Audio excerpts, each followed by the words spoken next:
안녕하세요. 이 사연을 올릴까 말까 정말 수백 번 더 고민을 했습니다. 아무래도 유쾌한 사연이 아니라서 말이죠.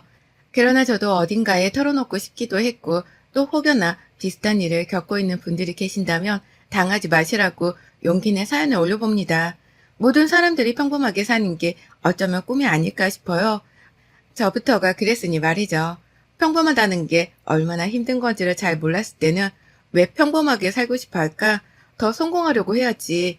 라는 생각을 하곤 했었어요. 그러나 인생을 살다 보니 성공도 좋지만 하루하루 평범하게 산다는 게 참 귀한 일이라는 걸 깨닫게 되었고, 저는 아직도 평범한 하루를 간절히 원하고 있답니다. 남편과 저는 한 살 차이로 연애를 너무 징그럽게 오래 했어요. 고무신도 거꾸로 신지 않고 기다린 사람이 바로 저랍니다. 대학 선후배 사이로 만난 남편과는 1년 정도 연애를 했을 때 군대를 훌쩍 가버렸고 얼떨결에 고무신이 되어 애틋한 연애를 하게 되었죠. 지금이야 공복무 기간도 짧아졌고 연락하기도 수월해졌지만 저 때만 해도 여건이 참 좋지 않아서 생리별하는 수준이라 참 힘들었습니다. 기약 없는 기다림이 어느덧 당연해졌고 주변에서는 군인을 왜 기다리냐, 나와서 헤어지자고 하면 어쩌려고 그러냐며 저를 흔들리게 했어요. 그러나 저는 흔들리지 않고 꿋꿋하게 기다렸습니다. 남편이 제대했을 때 저는 일을 하고 있었고 그 사람은 복학을 했어요. 각자 자리에서 최선을 다하며 저희는 20대를 잘 보냈습니다. 그렇게 30대가 되었고 직급이란 걸 달기 시작하며 여유란 게 생겼죠. 이때 결혼했어요. 10년쯤 연애하고 결혼했는데 서로의 청춘과 모든 시간을 함께 보내서 그런지 남편은 제게 조금 특별한 존재이긴 합니다. 뭔가 진짜 친한 친구 같은 느낌도 있고 가족 같은 느낌이 강하기도 해요. 그 사람도 제가 그렇다고 합니다.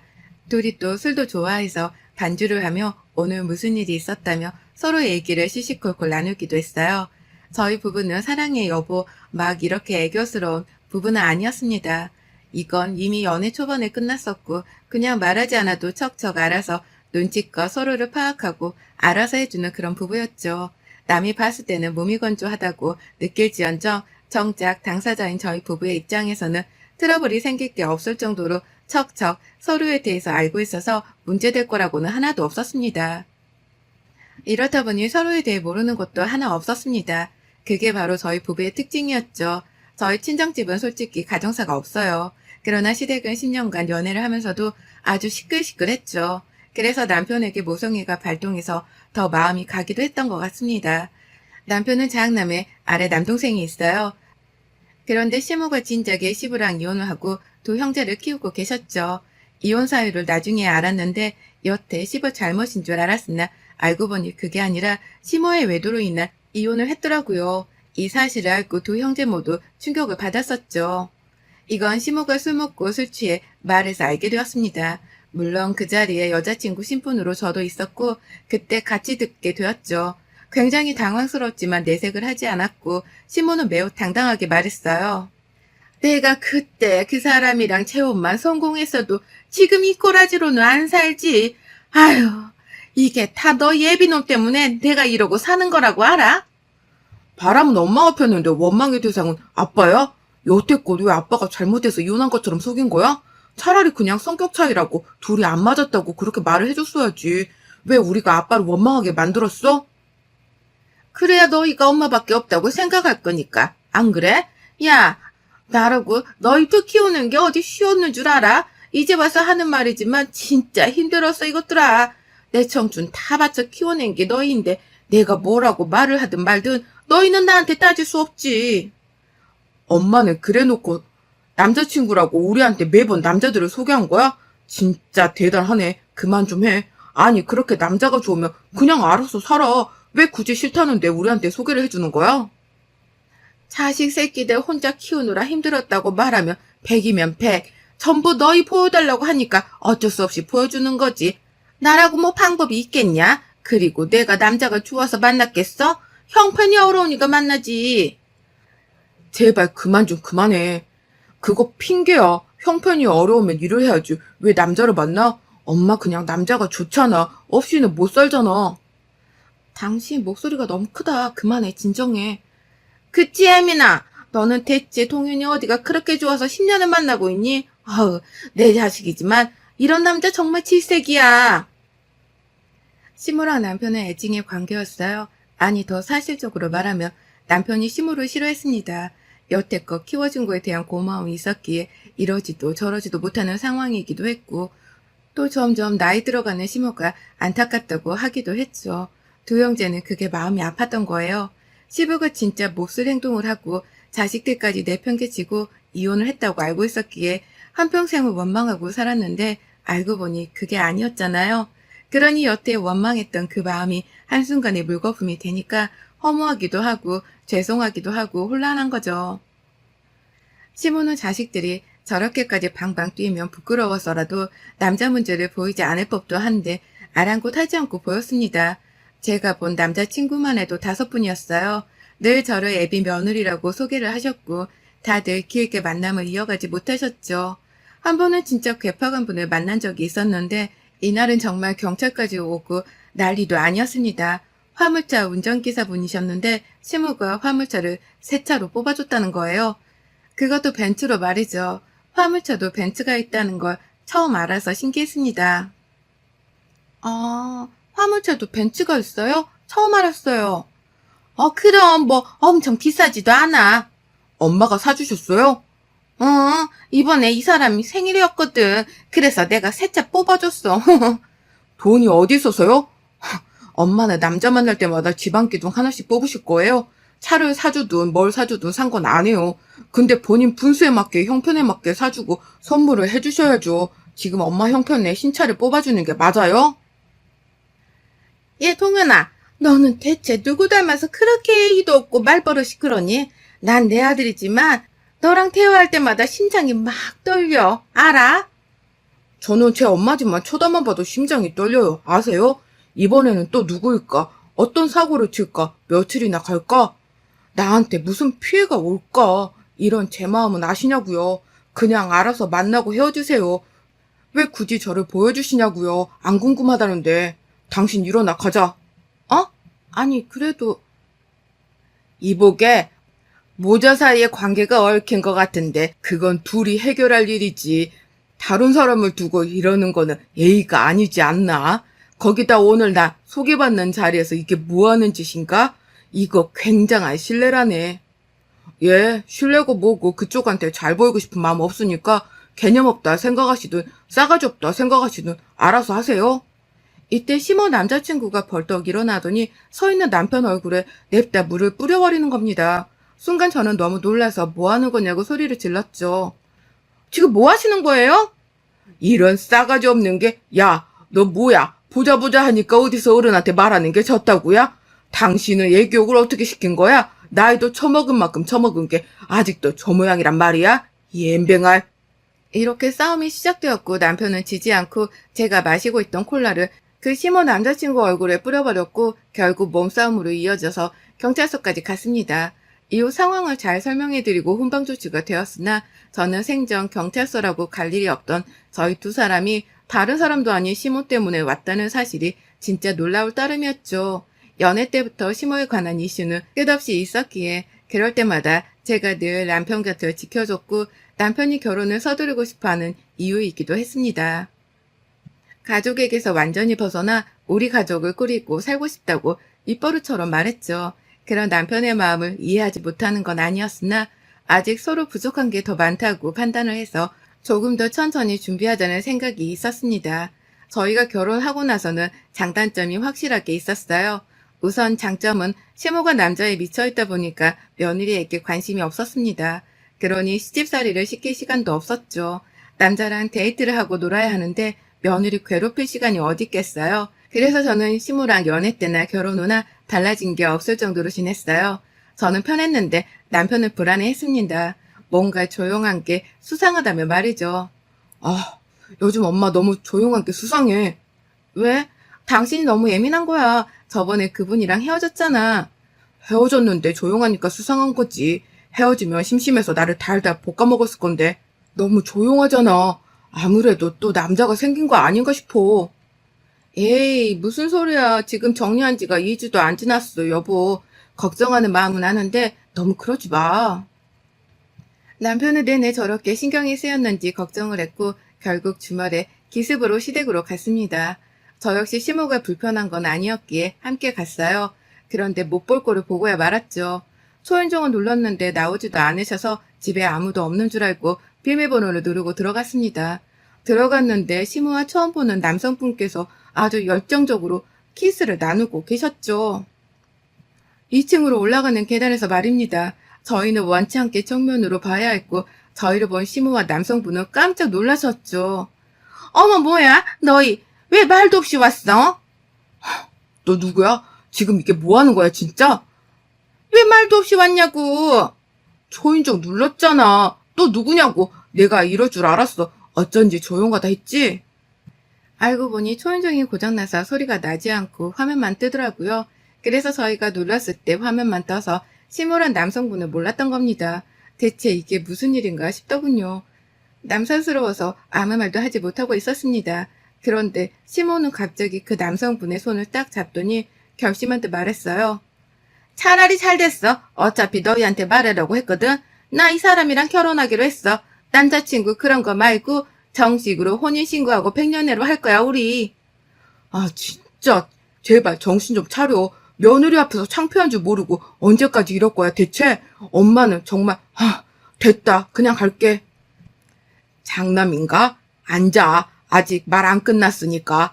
이 사람 말처럼 우리 정식으로 혼인신고하고 부부로 살기로 했으니까 받아들였으면 좋겠네. 아버지라는 호칭은 바라지도 않으니 우리 두 사람의 행복을 비난하지는 말게나. 그쪽은 딱 봐도 뭐 제 또래 같으신데 몇 살이세요? 저는 41살이거든요. 예, 너 지금 말버릇이 대체 그게 뭐야? 엄마 창피하게.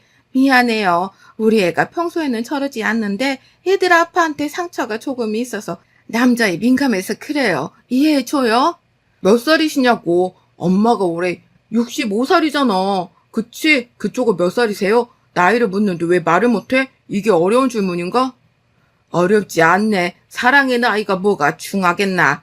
우리는 그냥 처음 보는 순간부터 딱 알았네. 영원한 동반자라는 걸 느꼈지. 저기요, 그쪽 소설 쓰는 거 별로 안 궁금하니까 나이 말해보시라고요. 47살이네. 왜? 뭐 문제 있나? 아 진짜 하다하다 이제는 아들이랑 6살 차이 나는 인간을 아빠라고 데려오는 거야? 이야 우리 엄마 진짜 능력 좋네. 좋아. 인정한다. 인정해. 진짜 깜짝 놀랐습니다. 사실 처음에 두 분이 키스를 하는 장면 보고 놀라기도 했지만 그 후 저분의 얼굴을 보니 너무 저희 또래 같아서 놀랐거든요. 그래서 저는 에이 설마 하는 마음으로 당연히 동안이겠지 라고 생각을 했습니다. 그런데 남편과는 겨우 6살 차이, 저와는 겨우 7살 차이 나는 사람과 혼인신고를 하겠다는 심호였죠. 그것도 만난 지 2주 만에 말입니다. 제정신이 아니고서야 절대 할 수 없는 행동이죠. 시모 나이가 65세이신데요. 이쯤 되니까. 남편의 어머니고 시모고를 다 떠나서 사람 대 사람으로 시모 자체가 이해가 가질 않았습니다. 그냥 정 떨어져서 그런가 싶더라고요. 남편과 남편의 동생의 결사반대에도 불구하고 이 둘은 혼인신고를 정말 했습니다. 그리고 바로 저 남자는 짐 싸서 시댁으로 들어왔어요. 원래 시모와 도련님이 함께 집에서 살고 있었는데 저 남자가 들어오니까 도련님이 열받아서 오피스텔을 구해서 나가버렸습니다. 결국 시모는 2주 만난 남자 때문에 자식들과 등을 찌게 되어버렸죠. 더 웃긴 건 지금부터였습니다. 원래 시모는 저에게 관심이 없었다고 말씀드렸죠. 그런데 저 남자가 들어온 이후로 모든 상황이 바뀌게 되었습니다. 본인이 이 집안의 제일 윗사람이다 이거죠. 아무도 인정을 해주지 않으니 열이 받았을 거고 그게 안 입고 오니까 저를 이용해서 남편과 도련님을 움직이게 했습니다. 원래 그렇게 부르지도 않았지만 편의상 시부라고 호칭을 할게요. 며느라기냐? 나다. 네? 누구세요? 누구겠냐 너를 며느라기라고 부를 사람이. 머리가 있으면 조금 생각해봐라. 그럼 바로 알지 않겠냐? 너도 참. 아, 네. 그런데 왜 전화하셨어요? 너는 시애비가 전화를 했는데 그렇게밖에 말을 못하냐? 죄송한데요. 저는 시아버지라고 호칭하는 것도 시간이 필요할 것 같고 이렇게 따로 연락 주시는 것도 불편하네요. 그냥 어머님 통해서 말씀해 주시면 좋을 것 같아요. 사실 따로 연락할 이유가 없긴 하잖아요. 너부터 시작해서 자식들까지 모두 정신교육을 똑바로 시켜야겠어. 하나같이 싸가지를 밥 말아먹어서는 어디서 말대꾸질이야? 너 집으로 당장 튀어와. 뭐라고요? 말을 지금 너무 함부로 하시네요? 내가 며느리한테 이 정도도 못하냐? 누가 시아버지라고 며느리한테 욕을 해요. 싸가지를 밥 말아 먹었다니요. 제가 욕해도 기분 안 나쁘시겠어요? 아니잖아요. 저한테 함부로 대하지 마세요. 어머님이랑 결혼하셨을지 몰라도 아직 받아들인 사람은 없어요. 그냥 두 분 좋아서 하신 거면 두 분 알아서 사시지 왜 저한테 이러시는지 모르겠네요. 뜬금없이 시부는 제게 전화를 해서 나름 뭐 기선제압인 건지 말을 저런 식으로 했고 저는 열이 잔뜩 받았어요. 제 핸드폰이 갤럭시라 통화가 자동 녹음이 되거든요. 전 그냥 바로 남편에게 음성 녹음을 카톡으로 전송했고 남편은 바로 전화가 왔죠. 저 인간 미친 거 아니야? 오늘 퇴근 1시간 일찍 할 테니까 가자. 갈 준비하고 있어. 가만 안 둔다 내가. 남편은 머리 끝까지 화가 나 있는 상황이었고 저 역시 이 상황을 바로잡을 필요가 있다고 판단을 했습니다. 그래서 시댁으로 남편과 함께 갔어요. 그런데 시댁에 갔더니 또 처음 보는 여자와 도련님 그리고 시부모가 나란히 식사 중인 겁니다. 이건 또 무슨 상황인가 싶어서 도련님을 불러서 남편이 물어봤어요. 그랬더니 시부가 좋은 여자를 소개해줘서 만나고 있었다며 결혼을 할 거라는 겁니다. 이제 2달 정도 만났는데 말이죠. 대체 집안 꼴이 어떻게 돌아가는 건지 남편과 저는 미치기 일보 직전이었고 뭔가 저희가 오히려 이상한 사람 같았어요. 식사하는 자리에 남편이 가서 막 따져보렸으나 오히려 도련님이 남편을 쫓아내면서 저희는 쫓겨났습니다. 황당함의 말이 나오지도 않았고 초혼인 도련님과 그 여자는 뭐가 급한지 식도 올리지 않고 혼인신고만 딸랑하고 시댁에 합가해서 살더라고요. 임신을 한 것도 아니고 정말 이해가 가시나요? 저랑 남편은 아무리 말해도 듣지 않을 거고 저희만 힘드니까 그냥 신경 쓰지 말자고 그렇게 얘기를 했습니다. 그리고 정말 냅뒀어요. 당해도 본인들이 당하는 거지 어쩌겠어요. 서방님에게도 시모에게도 두 사람 모두 이상하다고 돈 요구하면 절대 주지 말아라 등등의 말들 정말 수없이 했습니다. 그러나 콧방귀를 끼더군요. 그래서 그냥 냅뒀죠. 저희는 저희 인생을 살고 있었습니다. 그러던 중 남편의 심부름으로 시댁에 가야 했고 남편이 집에 아무도 없는 걸 확인해서 안심하고 급하게 갔습니다. 가보니 정말 아무도 없었고 남편이 쓰던 방인 2층에 올라가서 급하게 심부름을 시킨 물건을 가지고 내려오려는데 하필 시부가 들어오더라고요. 너무 어색하고 싫어서 저도 모르게 숨어버렸습니다. 그런데 뒤이어 동서가 들어왔고 충격적인 장면을 목격하게 된 저는 2층에서 핸드폰만 살짝 내밀고 엎드린 채 영상을 찍었어요. 혹시 몰라서 핸드폰도 무음으로 했습니다. 오빠, 집에 늙은 여우 없는 거 맞지? 아유, 진짜 이 짓거리도 못 해먹겠어. 이제 지겹고 짜증난다니까? 오빠는 내가 저놈이랑 한 방에 들어가면 화 안 나? 나는 늙은 여우가 오빠 옆에 여봉 이러면 열받아 죽겠던데? 그래봤자 그 할망구 얼굴 좀 봐라. 난 진짜 고통스럽다니까? 심지어 몸에서 할망구 냄새까지 난다고. 우리 이쁜이랑 비교할 게 아니야. 질투를 할 걸 해야지. 그래도 싫은 걸 어떡해. 그니까 얼른 돈 다 빼먹고 가자. 나 이제 이런 거 하기 싫어. 오빠, 우리도 편하게 둘이 살자, 그냥. 응? 그래, 나도 같은 생각이다. 이번에는 우리가 돈이 궁해서 어쩔 수 없었지만 이제는 서로 못할 짓이니까 그만두자 우리도. 대화를 나눈 후 둘은 아주 뜨겁게 사랑을 나눴고 난리도 아니었죠. 제가 내려가서 둘을 대놓고 찍는데 그것도 모르더군요. 저는 이걸 바로 가족 톡방에 보내버렸고 집에 오고 있던 시모는 뒤집어졌고 서방님도 회사에 있다 바로 왔습니다. 그리고 저를 발견한 동서와 시부는 소리를 지르며 난리를 쳤죠. 저게 뭐 하는 거냐며 때리기사를 보이길래 시부에게 말했어요. 야, 더러운 제비 새끼가 어디 감히 누구 몸에 손을 대? 이야, 너네 대박이다 정말. 그니까 너는 꽃뱀, 너는 제비야? 근데 또 둘이 사랑하는 사이고 네 놈이 우리 시모 꼬시고 얘 투입해서 우리 서방님 꼬신 거야? 머리 하나는 끝내주네. 그 머리로 공부를 하지 이놈들아. 야, 너 그렇게 까불다가 죽어 진짜로 나한테? 어? 내가 누군지 알아? 알아. 지 엄마 뻘의 사람이든 뭐든 여자면 다 꼬셔서 제비질하는 더러운 놈. 하, 진짜 너무 웃긴다. 태어나서 실제로 제비랑 꽃뱀을 처음 봤는데 이렇게 한자리에서 본 게 또 처음이라서 웃겨서 그래. 뭐 웃으면 안 돼? 저는 이것들을 약 올려줬고 집으로 뛰쳐온 시모는 난리를 치며 제비놈 머리채부터 시작해서 막 다 쥐어뜯었죠.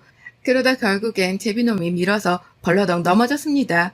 서방님도 상황은 같았어요. 어떻게 이럴 수 있냐며 사랑이었다며 울고 불고 두 모녀가 난리도 아니었습니다. 그 끝에 내 돈 내놔라며 땅치고 우는데 제비와 꽃뱀은 도망가려고 하더라고요. 근데 제가 그냥 마지막 선물 같은 느낌으로 경찰에는 이미 신고를 해줬거든요. 그래서 경찰에 제가 찍은 사진, 영상, 녹음 파일 등은 넘겨드렸고 제비와 꽃뱀, 시모, 서방님은 모두 경찰서로 함께 갔습니다.